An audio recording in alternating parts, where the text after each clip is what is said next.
Figures 9.9 through 9.11, CommissionEmployee2.java, Base plus CommissionEmployee3.java, and Base plus CommissionEmployee Test3.java as well. In this next example, we now focus once again on the Commission Employee, Base plus Commission Employee hierarchy. However, we've redefined the Commission Employee class with a new version called CommissionEmployee2 in this example.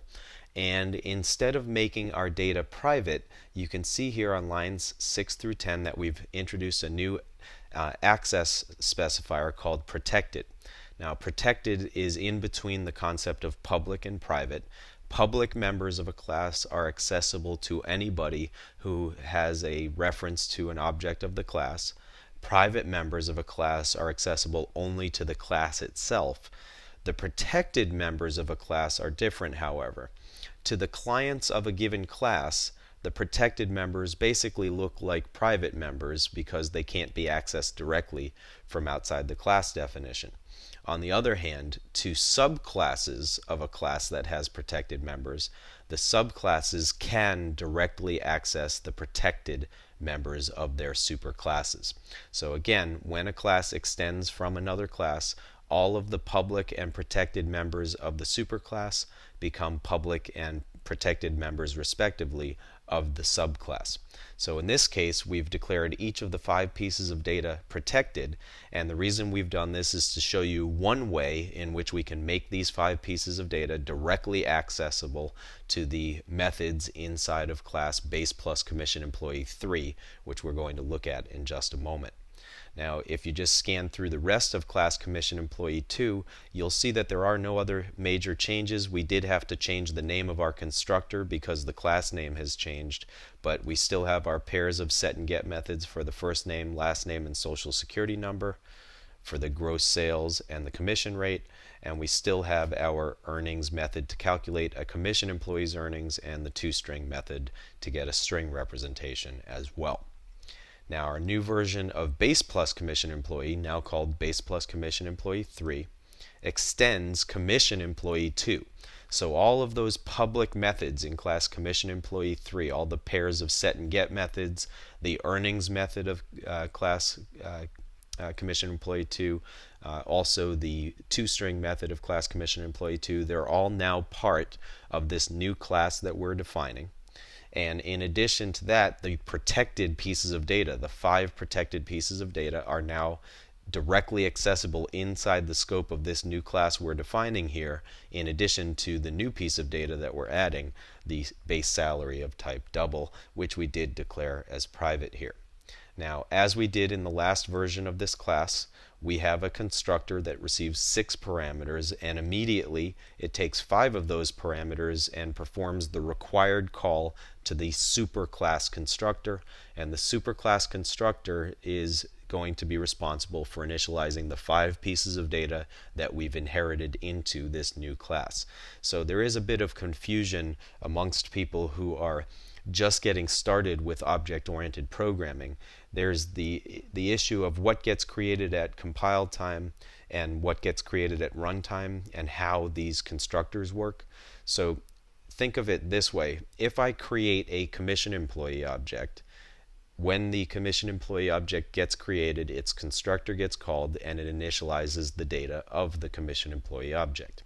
When I create a base plus commission employee object, not only do we create the data that we define specifically in class, in this case base plus commission employee 3, our piece of base salary data, but we also immediately get all of the pieces that were inherited from class Commission Employee 2. So in memory, you actually have an object with 6 pieces inside of it, and they actually are in the same order that they appear in the class hierarchy. So they'd be conceptually first name, last name, social security number, gross sales commission rate, and then the base salary. That's one issue. So we now have the memory layout for the object. And the constructors are then responsible for initializing the pieces that came from each class throughout the hierarchy.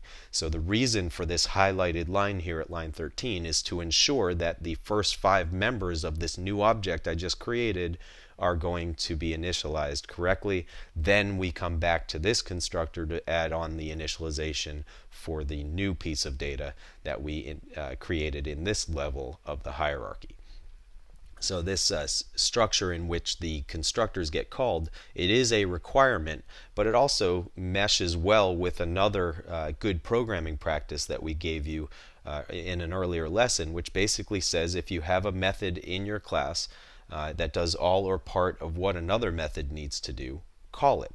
So rather than defining another method that is capable of initializing the first name, last name, social security number, gross sales, and commission rate, which we certainly could have done and then used in both of these classes, instead the compiler forces us to call the superclass constructor, which in effect does the same thing. So we have our constructor. We do once again have our set and get base salary methods, but now when we go to the earnings method, notice we're not getting the red squiggly line, because now commission rate and gross sales, even though they were defined back in class CommissionEmployee2, are directly accessible to this subclass. By making them protected in the superclass, they become directly accessible as protected members inside the subclass, and we can address them by their original names. And similarly down here in the toString method, where we now create the full string representation of a base plus CommissionEmployee3 object, you can see again that we do not get error messages for these variables that were inherited from the superclass. They are all now directly accessible to class base plus CommissionEmployee3. So you can see here that we have a 45-line file as opposed to well over 100 lines in the original base plus commission employee class, and that's because we're now really taking advantage of all of the pieces that were inherited from this CommissionEmployee2 class, so that we don't have to redefine that code. And presumably the class CommissionEmployee2 would have been tested and debugged in advance of us doing this inheritance, and therefore we're also inheriting from code that's been reliably constructed and is a valuable software asset, if you will, for us to build upon. So now that we have our updated CommissionEmployee2 and base plus CommissionEmployee3 hierarchy, we created a base plus CommissionEmployee test3.java source code file, which just has main and tests out this new version of class base plus commission employee. And if you look at the code in main here, you'll see that it's absolutely identical to the first version of class base plus commission employee. The only thing that's changed is the name of the class, because it's now called base plus commission employee 3. So we create a base plus commission employee 3 object and then test out all of the functionality as we had done in the earlier base plus commission employee example.